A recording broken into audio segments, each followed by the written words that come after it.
Assalamualaikum warahmatullahi wabarakatuh. Saya perwakilan dari kelompok 5 akan menjelaskan tentang tujuan pembelajaran. Pertama, saya akan memperkenalkan kelompok saya yaitu Rahmat Danis Dwi Hapsari, Lalatul Rizki, dan Zain Yasmin Al-Judid, dan saya Sabila Syekil Asain. Di sini saya akan menjelaskan tentang organisasi kurikulum. Pengertiannya, salah satu aspek yang perlu dipahami dalam pengembangan kurikulum adalah yang perlu dipahami dalam pengembangan kurikulum adalah aspek yang berkaitan dengan organisasi kurikulum. Organisasi kurikulum berkaitan dengan pengaturan bahan pembelajaran yang selanjutnya memiliki dampak terhadap masalah administratif, pelaksanaan proses pembelajaran, tim teaching, misalnya Olivia pada 1992, 285 dalam Ruhimat, dan lain-lain 2009 sama dengan 83. Organisasi kurikulum merupakan pola atau desain bahan atau isi kurikulum yang tujuannya untuk mempermudah siswa dalam mempelajari bahan pelajaran serta mempermudah siswa dalam melakukan kegiatan belajar sehingga tujuan pengembangan dapat dicapai secara efektif. Terdapat pula tujuan organisasi kurikulum, yaitu ada 7. 1. Memperjelas tujuan program pendidikan. 2. Memperjelas urutan dan penyajian materi. 3. Memperjelas cakupan materi. 4. Memperjelas peran guru dan siswa. 5. Membantu siswa mempelajari bahan pelajaran secara efektif. 6. Memenuhi kebutuhan, tuntutan, harapan, dan permasalahan peserta didik, pendidik, maupun masyarakat. 7. Memberikan lingkungan pembelajaran yang efektif dan berkualitas. Selanjutnya akan dijelaskan oleh Mbak Yasmin.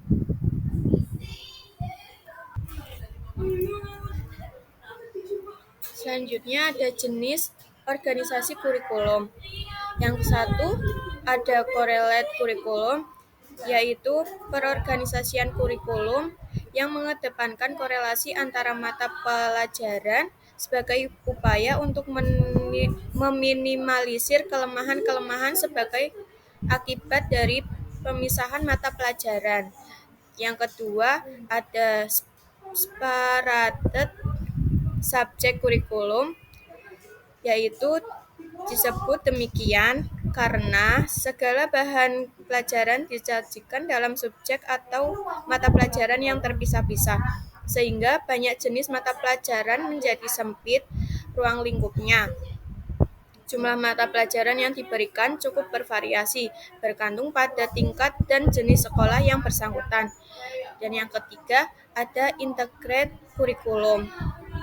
Kurikulum yang menggabungkan berbagai mata pelajaran, konsep, dan kompetensi ke dalam satu kesatuan. Kurikulum ini yang menekankan hubungan pelajaran lainnya, namun tetap memperhatikan karakteristik masing-masing bidang studi tersebut. Pada kurikulum ini, mata pelajaran tidak disajikan secara terpisah-pisah. Selanjutnya akan dipresentasikan oleh Mbak Ella. Baik, selanjutnya saya akan menjelaskan tentang model organisasi kurikulum. Yang pertama adalah kurikulum humanistik. Salah. Subjek. Oke, ulangi. Yang selanjutnya saya akan menjelaskan tentang model organisasi. Oke, yang selanjutnya saya akan menjelaskan tentang model organisasi kurikulum. Yang pertama adalah kurikulum subjek akademis. Kurikulum subjek akademis adalah model kurikulum yang berfokus pada isi atau materi pelajaran. Kurikulum ini merupakan salah satu model kurikulum yang paling tua dan banyak digunakan di berbagai negara. Ciri-ciri kurikulum subjek akademis. Yang pertama, bersifat klasik. Yang kedua, berasal dari filsafat pendidikan perennialisme dan esensialisme. Dan yang ketiga, mengutamakan penguasaan materi. Yang keempat, menggunakan alat-alat teknologi. Yang kelima, menekankan kompetensi pendidikan bersifat ilmiah. Yang kedua yaitu kurikulum humanistik. Kurikulum humanistik adalah model perencanaan kurikulum yang bertujuan untuk mengembangkan potensi peserta didik secara menyeluruh. kurikulum ini berpusat pada siswa dan mengutamakan perkembangan efektif. Ciri-ciri kurikulum humanistik. Yang pertama, berpedoman pada pemikiran tokoh pendidikan berpaham humanistik. Yang kedua, memfasilitasi potensi anak untuk tumbuh dan berkembang. Yang ketiga, tidak memaksa, melainkan menciptakan situasi yang permisif dan rileks.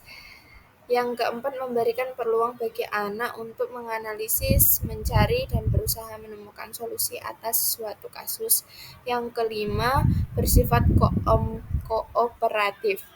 Yang keenam, memanfaatkan fantasi dan meditasi. Yang ketujuh, memanfaatkan sumber-sumber belajar yang luas dan mudah dimanfaatkan pada siswa. Selanjutnya akan dipresentasikan oleh Rahmat Danis. Mbak.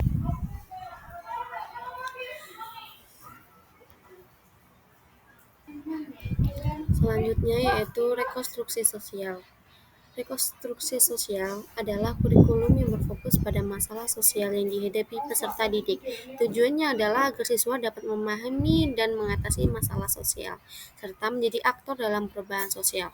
Ciri-ciri rekonstruksi sosial yaitu berpusat pada siswa, memfasilitasi siswa untuk mengaitkan pengalaman belajar di kelas dengan permasalahan sosial di masyarakat. Yang kedua, memfasilitasi siswa untuk menemukan solusi atas permasalahan sosial. Yang ketiga, memfasilitasi siswa untuk mengembangkan pandangan terhadap kondisi ideal. Dan yang terakhir, memfasilitasi siswa untuk memiliki keinginan untuk bertindak sesuai kondisi ideal. Selanjutnya yang terakhir yaitu kurikulum teknologis. Inti dari pengembangan kurikulum teknologis ini adalah penekanan pada kompetensi, pengembangan dan penggunaan alat dan media pembelajaran bukan hanya sebagai alat bantu, tetapi bersatu dengan program pengajaran dan ditujukan kepada penguasaan kompetensi tertentu. Ciri-ciri kurikulum teknologis yaitu